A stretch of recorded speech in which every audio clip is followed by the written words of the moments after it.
Bible, God is described this way, that he became flesh and moved into the neighborhood. This is the idea of the incarnation, that God has this orientation towards people. He became a human. But he also has this orientation toward place. He made his dwelling among us.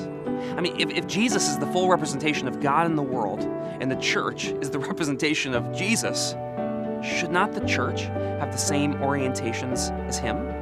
This orientation towards people, but also this orientation towards place. I mean, I think the arc of Scripture says, get entangled with people in place.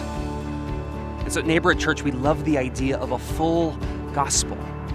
I say full gospel so that you know what I mean. You see, a half gospel is always about escape. It's about getting to heaven one day. But a full gospel, it's about incarnation, planting yourself here and remaking the world.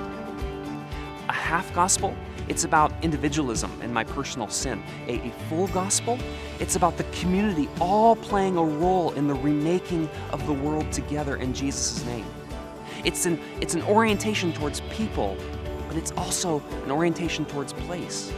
And so in the Jackson neighborhood, we love the idea that God is remaking the neighborhood that we love to live, relate, and flourish.